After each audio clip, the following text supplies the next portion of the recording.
تو یہ اچھی طرح ذہن میں رکھیں۔ تو اس لیے آپ نے جب ذمہ داری لی تو پھر آپ کو ان کو پراپر ان کی دیکھ بھال کریں اور ان کو کھانا وانا دیں۔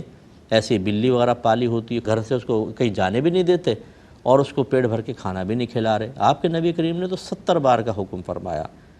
اسی طریقے سے جب آپ گھر میں جانور پالتے ہیں تو چھوٹے بچوں کی اس طرح کی رسائی ان تک نہیں ہونی چاہیے کہ ان کو اذیت پہنچے۔ بعض اوقات پنجرے میں پرندہ ہے، بچہ ڈنڈی مار رہا ہے، اس کو یہاں سے اڑا رہا ہے، وہاں تنگ کر کے رکھا ہوا ہے، اور یہ مائیں جو ہیں بیچاری بالکل پولائٹ، پپو نہیں کرو، پپو نہیں کرو، ہرٹ ہو رہا ہے وہ، اور نکل لی وہاں پر، وہ پپو نے اس کا بیڑا غرق کر رکھا ہے۔ تو پپو تو گناہ گار نہیں ہوگا کہ وہ پپو ہے، پپو کی اماں پھنسیں گی میدان محشر میں، پپو کے ابا پھنسیں گے، کیونکہ آپ نے اذیت ناک صورتحال رکھی ہوئی ہے۔ جانور پالیں تو اذیت نہیں دے سکتے۔ اس میں میرے وہ کبوتر باز بھائی بھی ذرا توجہ فرمائیں، یہ تھوڑا سا ناگوار شاید بعضوں کو بات گزرے گی، کیونکہ حق سننے کے لیے، سچ سننے کے لیے ہم تیار نہیں ہیں۔ کبوتروں کو بھوکا پیاسا رکھ کے اونچا اڑایا جاتا ہے، اور جس کا کبوتر سب سے آخر میں اترے بھئی وہ بہت بڑا ماہر آپ کبوتر باز ہیں۔ بھوکا پیاسا آپ نے کبوتر کو اڑایا ہوا ہے، اڑنے پہ مجبور کیا ہوا ہے، پھر وہ ٹکڑے لڑاتے ہیں آپس کے اندر، اس میں بھوکے پیاسے کبوتر اڑ رہے ہیں، سیٹیاں مار رہے ہیں، پردہ ہلا رہے ہیں، اس میں پھر دوسرے کا کبوتر اتار کے پکڑ لینا بڑا قابل فخر ہے، حالانکہ حرام ہے، یہ گناہ کبیرہ ہے۔ یہ لقطہ کا حکم میں ہوتا ہے، لقطے کا مطلب گری پڑی چیز، وہ مسلمان بھائی کی امانت ہے، اس تک پہنچانا واجب، لیکن کبھی شرعی احکام سیکھے تو ہوں۔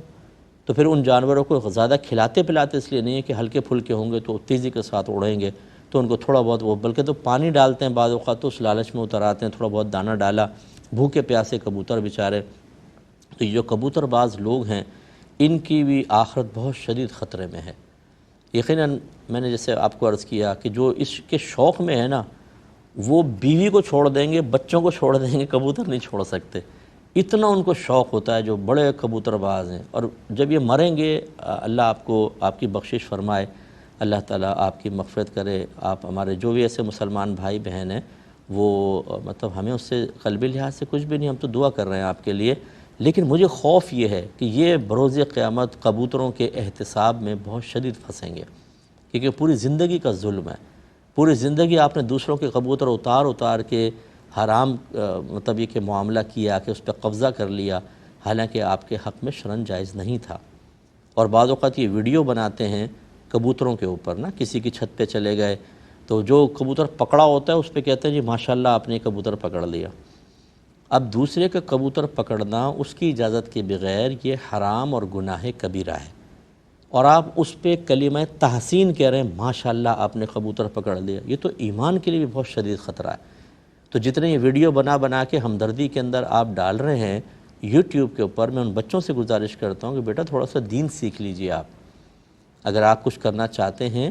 اپنی ویڈیو آپ چاہتے ہیں کہ لوگ دیکھیں اس کو، یہی شوق ہوتا ہے آپ کا، ورنہ آپ کو کیا فائدہ کسی کی چھت پر جا کے اس کے کبوتر دکھانے کا۔ لیکن آپ جب ایسے کلمات کہتے ہیں تو یاد رکھیں ان پر بھی اللہ کی طرف سے گرفت ہو سکتی ہے۔ رحمت کونین صلی اللہ علیہ وسلم نے ارشاد فرمایا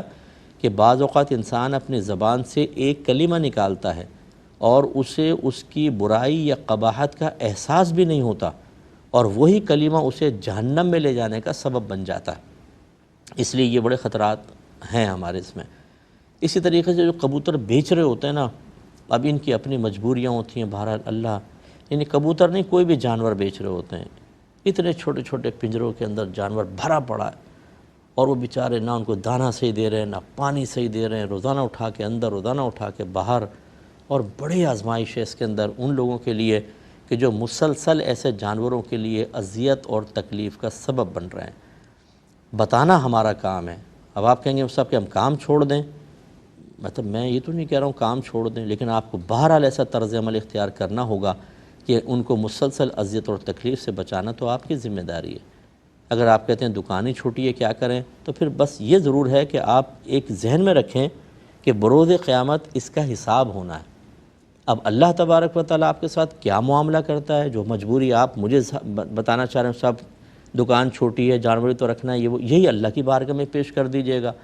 اب وہ رب ہے، آپ اس کے بندے ہیں، ہم کوئی سخت حکم اس پہ اس لیے نہیں دے سکتے کہ آخرت کا معاملہ اللہ کے ذمہ کرم پر ہے، چاہے تو عذر قبول کر کے بخش دے اور چاہے تو اس پر سزا جاری کر دے، لیکن معاملہ بڑا خطرناک ہے۔ اچھا، ایسی ایکوریم میں جب آپ مچھلیاں پالتے ہیں ان کا خیال رکھیں، لیکن میں اس کو منع نہیں کرتا ہوں، کیونکہ بعض اوقات ایسا ہوتا ہے مچھلی جاری ہوتی ہے تو وہ ایکوریم کی دیوار سے ٹکراتی ہے، لیکن وہ تھوڑی یہ جو مچھلیاں ہوتی ہیں اکثر یہ ایکوریم میں رہنے کی عادی ہوتی ہیں نا،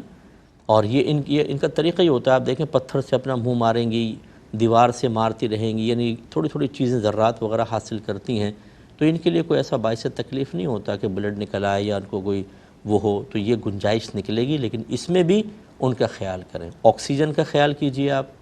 ان کی فیڈ کا خیال کریں، یہ دو چیزیں بہت ضروری ہیں، بعض اوقات فیڈ نہیں دیتے مر جاتے ہیں،